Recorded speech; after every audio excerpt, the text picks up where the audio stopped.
Welcome, Lisa Havler, Chief Executive of the Museum of Applied Arts and Sciences, or otherwise known as the Powerhouse Museum. Someone who's also got a deep connection to Western Sydney, having held previous director roles at both Campbelltown and Casula Powerhouse. Welcome to Western Sydney Unfiltered. Thanks, Adam. Thanks for having me. It's great to be with you. Now, Powerhouse Parramatta, where are we at in terms of that project? When can we expect to see construction start, and what do you see it delivering for Western Sydney, given what we're going through at the moment, all around arts and arts and culture in the region, and everything's on hold, but obviously we're looking to the Powerhouse as being one of the triggers to kick things off when it comes online in a couple of years. Yeah, so we're really excited that Powerhouse Parramatta can really contribute from a construction perspective with a stimulus of the economy as we start to move out of COVID.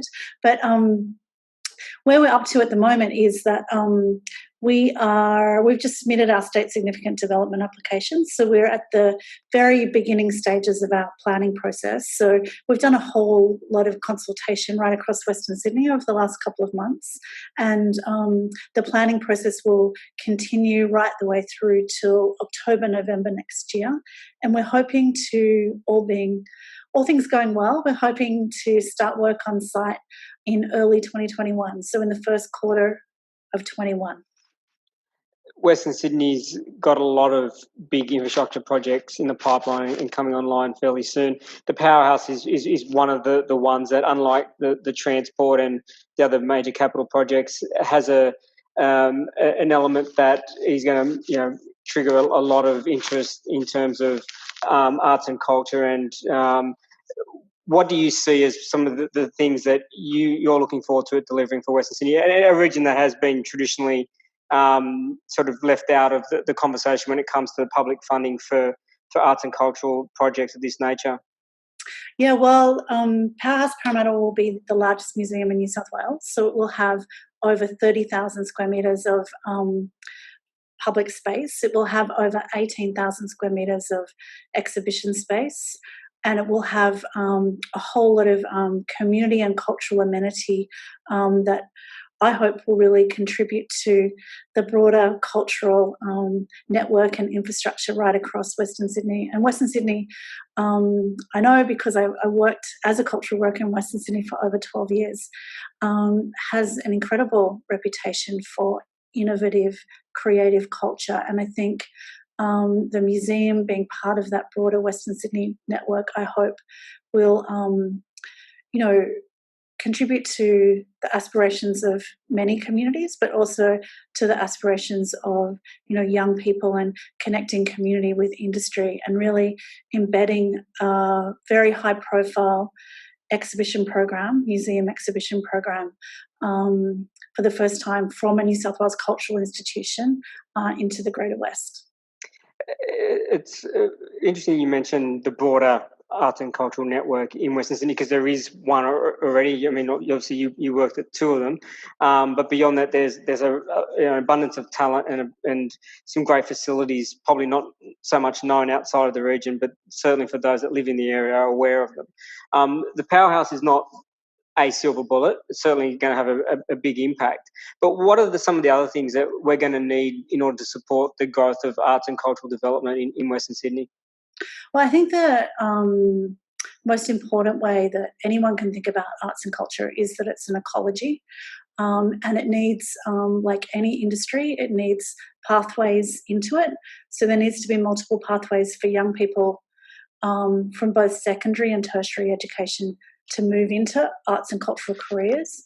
But it also needs to be an ecology that supports people to move through their careers within it as well. So whether you're an artist or an arts worker or any of the jobs that sort of sit around that cultural infrastructure, there needs to be multiple opportunities to sort of enter into it. And I think that's one of the things that we're really thinking about in terms of Powerhouse Parramatta, because we really want the Powerhouse to directly reflect the communities that it will be in service of. So making sure that there is embedded cultural diversity and social diversity in our workforce, but also in our exhibition programs and in the ways that we work closely and collaboratively with both industry and with communities. We can't really have a conversation about Parramatta Powerhouse without touching on some of the opposition that it's faced, and it has in recent times. There's still some small sections of the community that can't be convinced that this is going to be a great asset for Western Sydney. The dialogue's been pretty strong in our view that we need to accept, everyone needs to accept that this is happening. What's your message to the critics of this project?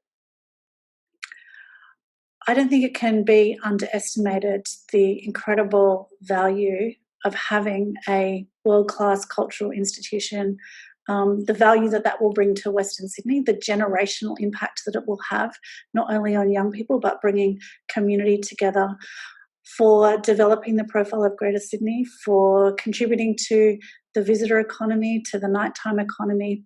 I think, I've worked in a lot of different cultural organisations from that have a lot of different context and perspectives, but one thing that has been consistent throughout is that it does, these cultural institutions, and this one in particular, will be a real cultural catalyst for the region. And everyone that I'm working on the project with across government is completely committed to that. Very reassuring. And I know that, the dialogue aside, there's a number of organisations across the board in Western Sydney that are quite vocal and quite behind this project. And I'm sure that hopefully it won't be long before the noise around its opposition sort of dies down. But speaking more broadly on arts and culture, and we've seen as an industry, it's suffered a fair bit during this pandemic, and there's been a lot of press about your former employer at CarriageWorks, and as CEO, you're probably, or former CEO or director of CarriageWorks, you're well placed to comment on the situation. And as an industry leader, are we at danger of seeing more of these types of institutions, our artists, our performers, suffer during this crisis?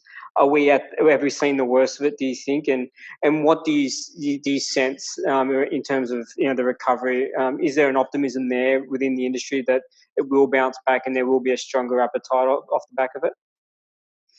Yeah, there's no doubt that the arts and creative industries, have been at the forefront of the impact in terms of COVID, because arts and culture, particularly places like CarriageWorks and other cultural institutions and theatres, it's where we all come together. It's where we gather, and the first thing that we can't do in times like this is gather. So that absolutely has had a very direct impact. But I think there is optimism, and I hope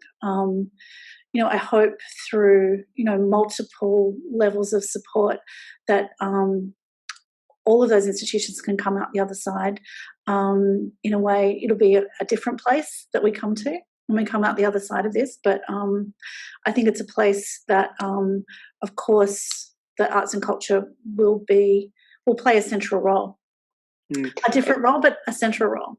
And traditionally, arts and creative industries have been at the forefront of innovation and doing things differently. When you say coming out the other side, things will be different, do you have a view on what different looks like for arts and creative industries?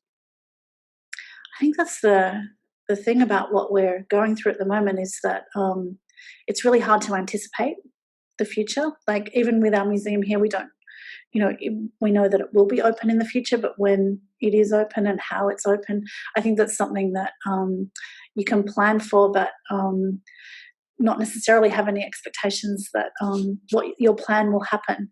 So I totally believe in, the incredible people right across our industry, no matter what back to normal looks like, that there'll still be, great artists, great arts workers out there creating experiences for communities. During the current environment and the settings that we're sort of forced to adhere to, for the arts and creative industries, what sort of role is there a role in this current climate for them, and what sort of role do you see them playing as part of that bounce back?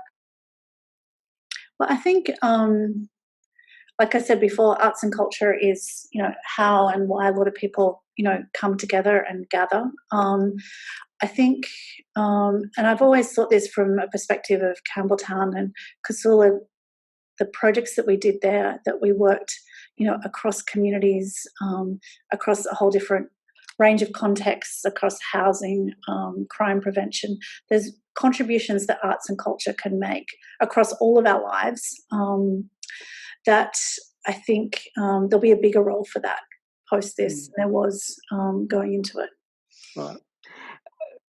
As we wrap up these sessions, we typically go to our guests and ask them, what are they doing differently in this current environment, and whether it's Netflix or reading a book or some who are taking up knitting. I'm going to ask a slightly different question for you, Lisa. And in looking towards the future, over the horizon, what are you looking? If you had the opportunity to sort of plan your next outing, whether it's an exhibition, whether it's a show, whether it's a performance, everything's on the table. Is there one in particular that you'd like to be out and the first thing you do once the restrictions are lifted? That's a good one. I'd like to go to a restaurant, a really crowded restaurant that's really loud, have an amazing dinner, and then sit in maybe go and see some live music. I miss seeing live music. So that or sitting in a theatre, I would say. I can't pick one thing, though. Well, like you're saying, I'm sure there's going to be a huge appetite once things get back to normal. Lisa Havillart, thank you for your time this afternoon. Good luck with Powerhouse Parramatta. We're all looking forward to it. Thank you for your support. Great to talk to